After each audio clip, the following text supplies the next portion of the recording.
Hello, everyone. Welcome to the Cyber Weekly. The Cyber Weekly is on a mission to reach 1,000 subscribers, so be sure to subscribe. Today, we'll welcome Jim. Jim, nowadays, I usually prefer guests talking about themselves. So, yes, we have a guest called Jim, and Jim, welcome to the show. And with me, I'm also hosting with Angela. So, Angela, welcome. Yes, please. Thank you. How you doing? I'm good. Jim, how are you? It's a pleasure to be here, Deo and Angela. Thank you for having me on your show. Happy to be here today. Thank you You're for coming. So, Jim, tell us about yourself and how you got into cybersecurity. Deo, I've been a software developer for about 30 years. And as a developer, I was working early in my career on some projects where security was extremely important. So I realized that there wasn't a lot of books and there wasn't a lot of writings on how to write secure software. So as I learned different techniques as a developer, I saved it in PowerPoint files.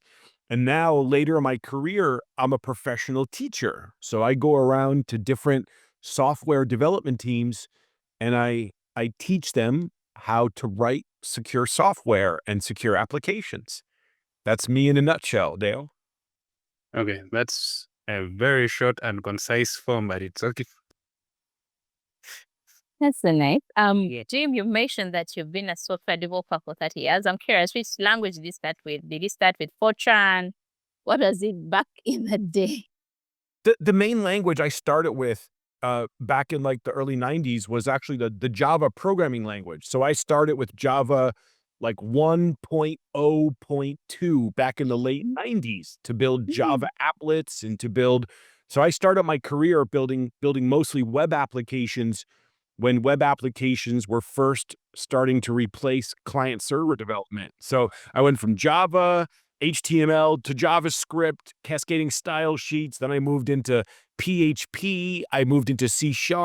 I did some work in the C++ language doing middleware. I've been working with Python lately. So I really feel like the more languages I learn, the easier it is to learn a new language. And now with artificial intelligence, I'm confident to build almost maybe overconfident, but with AI, I can work in almost any language relatively quickly now. It's a good learning tool. That's interesting. Because, most of us started with C, but it's nice to see that you started with object-oriented Java. So it was easier for you to build up. Terrible. I do some Java, but it's a very detailed, verbose language. Mostly these, I'm doing all JavaScript. JavaScript, yes. That's also my favorite. So why AppSec?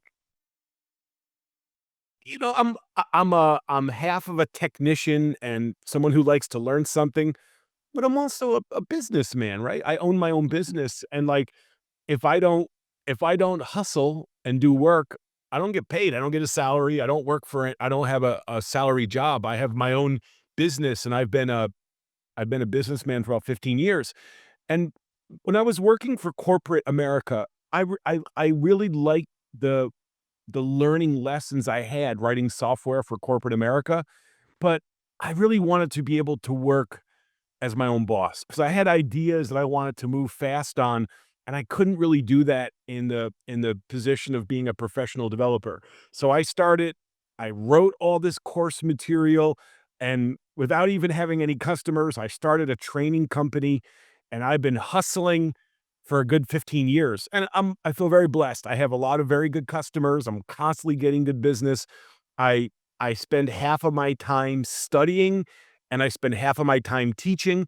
And the reason I got into AppSec is because I saw two things. I saw that the knowledge out there about application security was very small. There weren't a lot of books. It wasn't taught in school. Most developers didn't understand a great deal about secure software. But number two, I saw, Angela, that application security was going to be extremely important in the future.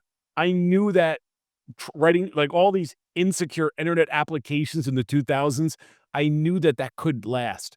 So I switched my gears from development to being a teacher, and I am very grateful I made that switch. And I've been teaching for almost 15 years, and I'm still booked and busy teaching security classes, and I love it. All right. That's great to know.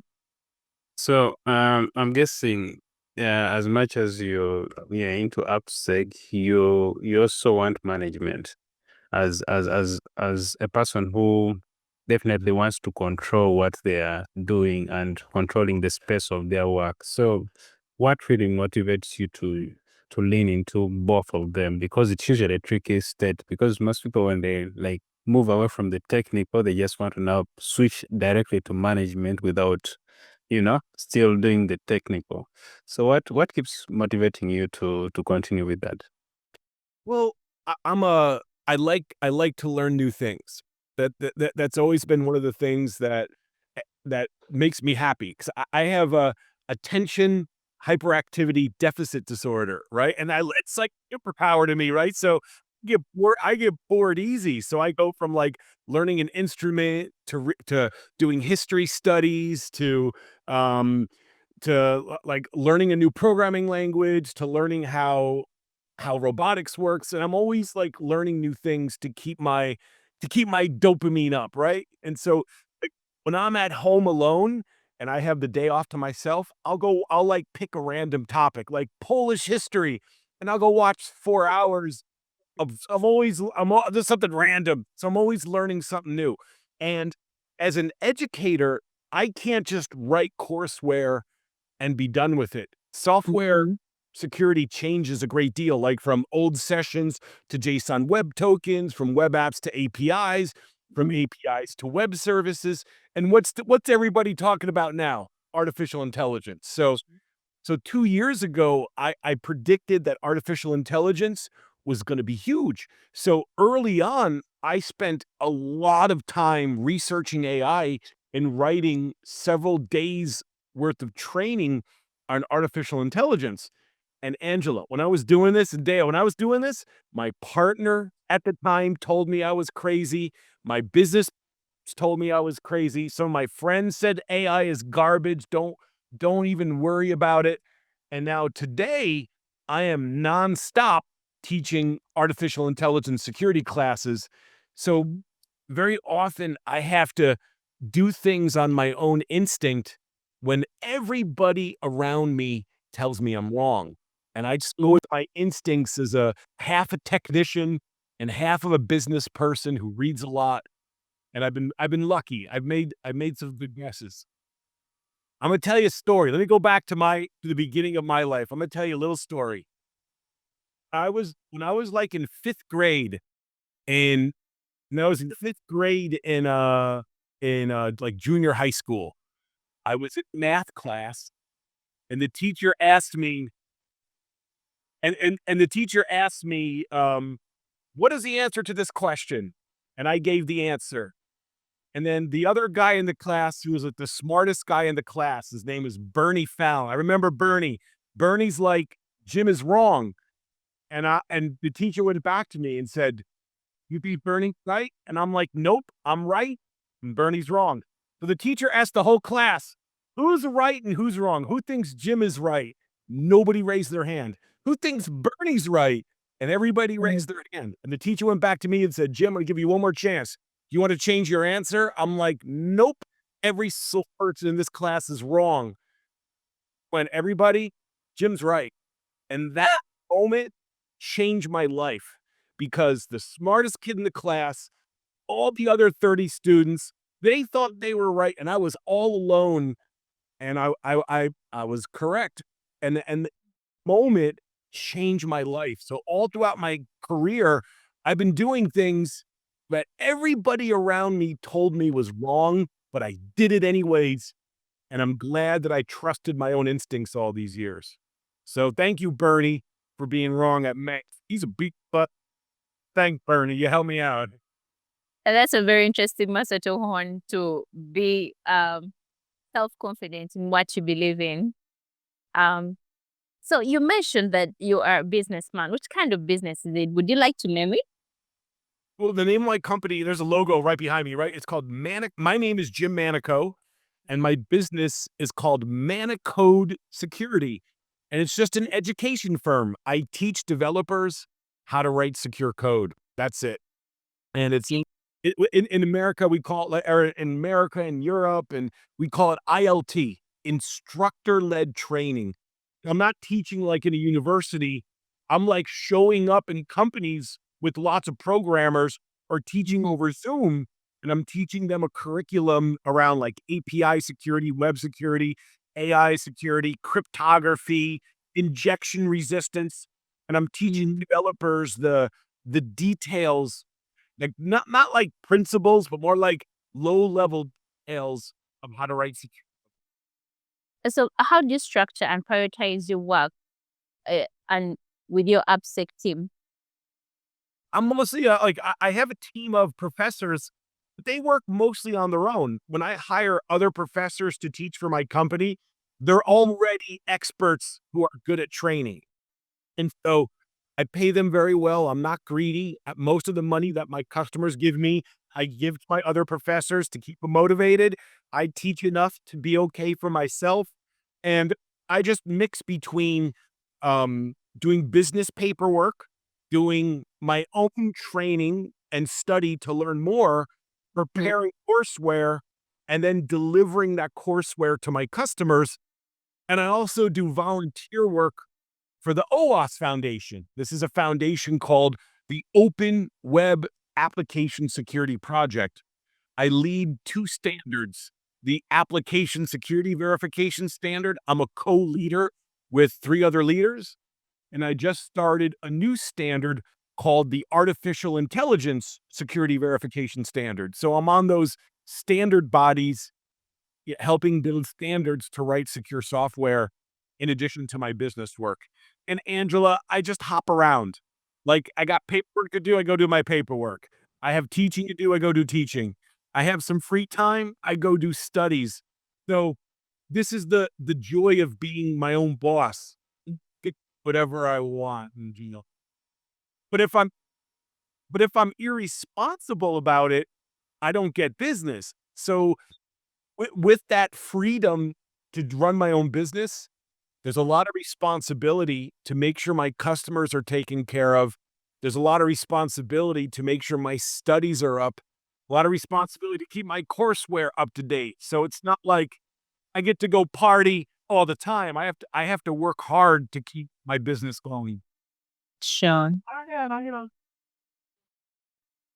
So, how do you handle the business and the aspect of application security? Because they usually that biggest issue with businesses where they mind about security. They mind about business more compared to security. So, how do you usually play around and make sure that they are balancing the two together?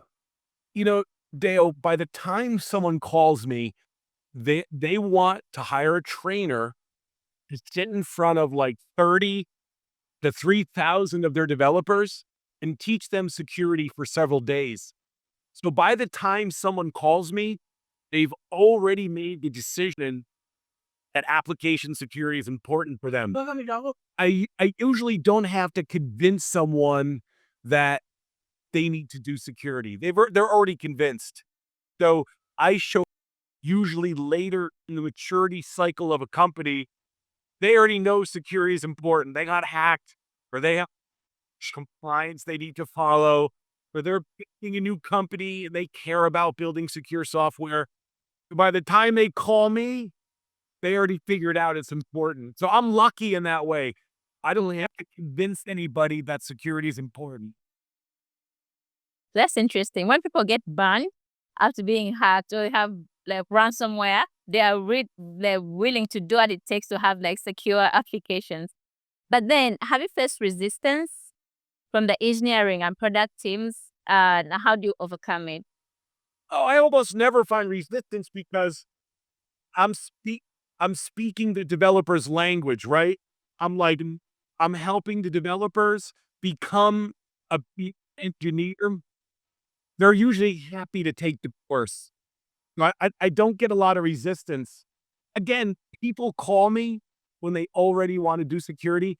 And you know what? One of the things is, Angela, if I'm a class and I'm being an arrogant jerk, which I can be sometimes, I think I know it all and I don't, right? I'm being too arrogant. The developers hate me. So I have to humble myself and be respectful and accept even bad questions and don't try to be a know-it-all. Admit when I don't know something. Admit that I don't understand their job. They've been working at this company for years. I'm just some random teacher who shows up. So the more I act in a respectful and humble way before people I teach, the less resistant they are. The more I act like an arrogant know-it-all, the less they're happy with me. So I've had to learn the hard way to be as respectful as possible when teaching developers about security. Well, when it comes to the OWASP project, because you have talked about it, many usually use it as a benchmark. Do you find it still very efficient, especially you who does, help with this project? How efficient is it for a company to actually maintain that level of you know? the main standard at OWASP is the application security verification standard, right? So with that standard, there's 3 different levels. There's level 1 with requirements for every app. Level 2 for applications with a lot of security sensitivity. Then there's level 3 for critical infrastructure. And you know what? People don't have to be compliant. My goal is that they look at application security verification standard, they pick the requirements that are best for them and improve in those areas. But overall, Deo, it's not easy to do software security. It is very difficult to build and maintain secure software. So everyone still struggles with this, and there's no easy answer. But the application security verification standard, it's challenging to do all of these security requirements. It's very challenging. Exactly. And since everything is fast paced and standards, not standards, but like also the malicious actors keep on innovating more. So it's a fast paced world that everything keeps on changing. So yeah, it could be very taunting to be at your A game all the time, right? Yeah, I am studying new things all the time. That's why I spent the last couple of years building courseware for artificial intelligence, because it's now one of the most important areas of software on the planet right now. And people are building artificial intelligence systems extremely quickly without security in mind. So I have to keep studying and learning more, and it never ends. It's good for my brain, right? It's good for my health. It keeps brain health very good if you keep studying. So I'm reading, I'm building my own systems to experiment with software, and Angela, it's never going to end until I retire. I'm always learning. Oh, Even in retirement, you always be learning, I presume. But then looking back, what are the skills you wish you would have learned earlier? I think the most important skill I wish I learned earlier is physical fitness, right? Because I study good, I run my business good, and all that's good. But I got very, very obese younger in my life, and it took me a lot of time to learn how to eat slowly, how to eat healthy, how to eat in a moderate speed, how to exercise and keep my body in shape. That was really hard for me, because you can have all the money and success in the world, but without health, you're poor, in my opinion. And the health is wealth. Okay. And so there's I've been doing yoga for many years. As I get older, I shifted away from yoga. I do more weightlifting, and there's a really let me go look. There's a really a famous YouTuber, this very fine African gentleman who's my new like hero. China? Okay. He's my YouTube trainer, and he has a YouTube channel called The Movement, and he's teaching me how to because as you get older, you lose your muscle, and that's bad. So I've been doing like weightlifting every single day, different parts of my body with the movement on YouTube. They're easy workouts, and a little by little, I'm upping it. But you know what? Like, I got high blood pressure, I got type 2 diabetes, and I would never have had to go through that struggle if I learned how to be physically fit earlier in my life. I'm Italian and I love to eat. I could eat like 10 times a day. I love food. But like I've learned how to eat very low carb. For me as a diabetic, carbs and sugar are hard for me. So I eat very low carb. I eat more lean protein and low carb vegetables. I don't eat any sweets, no sugar, and very little rice and carbohydrates. And I hate it. I hate it. I want to eat pasta and I want to eat cake all day, but I also want to live. And it's been a huge challenge to teach myself how to stay healthy. So the rest I'm okay with. But Oh. and what I notice is the healthier I am, the more my blood sugar is balanced, the better I am as a person too. When you have blood sugar that's going up and down, you have a lot of extreme emotional experience from all that blood sugar up and down. But when you eat a more balanced diet and exercise, your blood sugar stays in a thin band that's healthy, and then your emotional control and your moods are much more balanced. So the more I focus on fitness and good diet, the better of a person I am, and the better of a teacher and more patient of a person I am. So that's the part of my life I've struggled with my whole life. And I'm going to go lift weights with the movement in a couple hours today for sure. Thank you for sharing, Jim. And health is wealth for sure. And mostly with like programmers and people who sit at the computer, we don't mind about our postures, and then we have advanced back aches. So if we learn to mitigate that earlier, we would live better lives. Thank you so much for sharing that. We'll also take it on. I will look up the movement. He's awesome. It's I struggle every day, but I'm getting there. I'm getting some muscles back. He's flying. But it makes you a better programmer. It makes you a better professional. It's not just about my health. It's for all the people I work with. It helps them too. Oh yeah, sure. So what advice would you give to someone in their early stages when they're beginning their road into AppSec? What advice, where should they start from? I would read the OWASP top 10, and I would read the Application Security Verification Standard, and I would get on Slack at OWASP and ask a million questions about what all this means. That's how I started. Again, you can't learn this passively. You got to get in there and ask the hard questions. And when I started my security journey, I went to the OWASP Foundation and I asked 1,000 bad questions. And then I learned and I started asking better questions over time. And I got to the point where I accumulated enough knowledge that I wrote a book.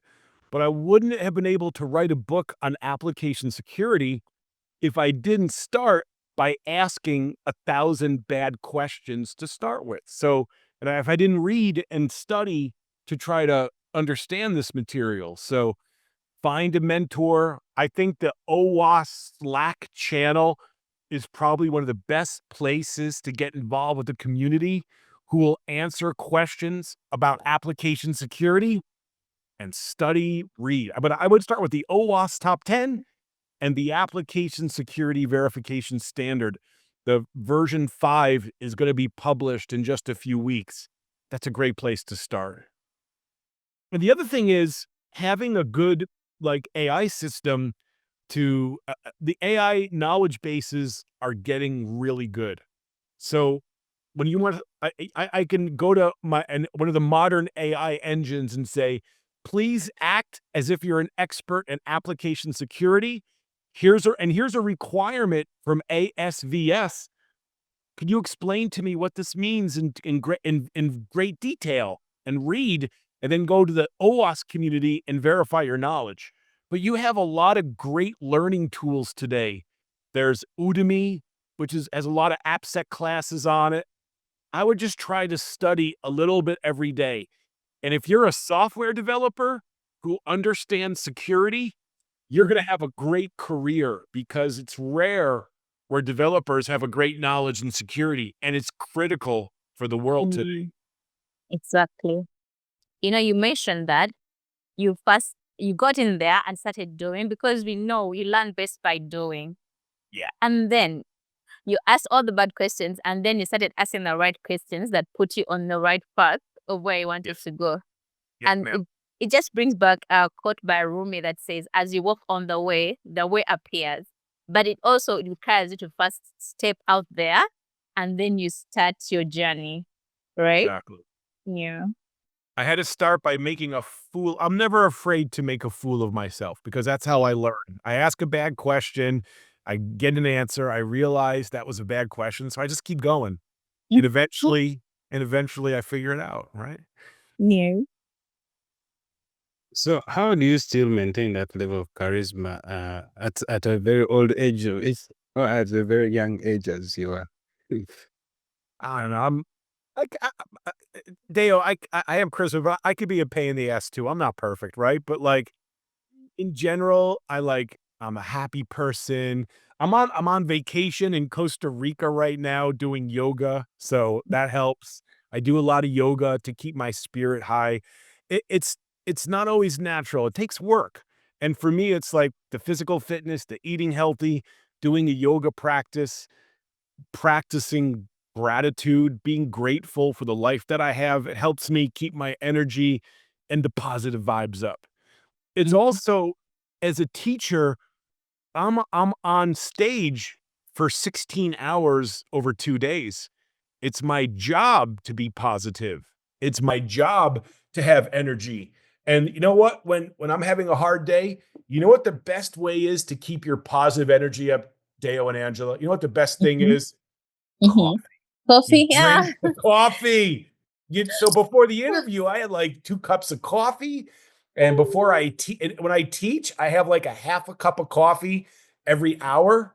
And I have ADHD, so coffee as a stimulant helps take my attention deficit disorder and it brings it way down.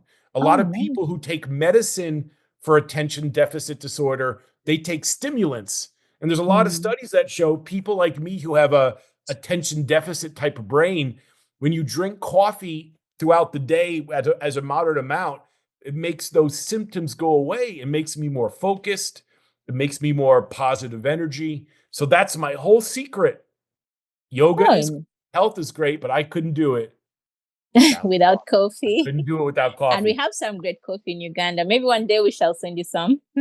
I prefer pea berry from certain regions in Uganda only. I'm a coffee snob. Oh, There's nice. great coffee. I used to import green beans from Ethiopia and Uganda and Oh, nice. roast them in my own house. Mm.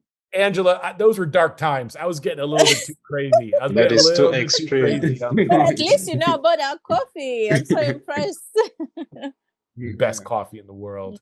So I get normal coffee now. I stopped importing green beans from Africa. I You stopped stop that. being a snob. So good. Oh, yeah. So, any parting shots for our audience? I'm sorry? Any parting shots for our audience? You know, I'm going to recommend 2 things early in your career. Number 1, work hard and study. The more you study early in your career and work hard, the more you'll get to play and have fun later in life. And number 2, the other thing is, no matter how much money you make, always save a little bit. If I could do something different when I was a young man, I would have maxed out my retirement and saved for my retirement at a much earlier age. When I'm 18, I don't even think about it, right? So if I could go back and talk to myself at 18, I would say, save for your retirement aggressively now. I've caught up, but like for other young kids, save money, don't waste your money. And 2, study and work hard. If you do those 2 things early in life, it's going to make all the later years of your life much easier and more enjoyable. That's my advice. Thank you, Jim. Thank you, Jim, for this. Definitely, there's a lot to pick on what you have said, and yes, you are making us more intrigued into the AppSec world, and yeah, I am. And life in general. Yes, I am very intrigued. And if anybody has questions for me, just send me some email. I'm jim@manicode.com. I'm happy to answer anybody's question on application security anytime. Just send me some email. Sure. What about LinkedIn? Thank you.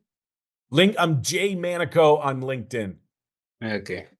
Okay, Okay, so we shall we'll link. include that in the show notes. Absolutely. Yeah. Okay. Other than that, Thank you, Jim. thank you, James. Angela, Thank do you you, want to Dale. close us up? Oh, okay. Thank you, Jim, for coming. This has been a very insightful show. Thank you so much for showing us that to be a wholesome person is more important than just being a good programmer or just being a security person. We shall follow you on all your socials. Yes, please. And for all our viewers and listeners, please subscribe and share widely to help us reach our goal of 1,000 subscribers before the end of the year. Thank you. Thank you, Dale. Thank you, Angela. It's been a great pleasure. I wish you all the It's been a best. pleasure. All right. Bye. Thank you. Bye for now.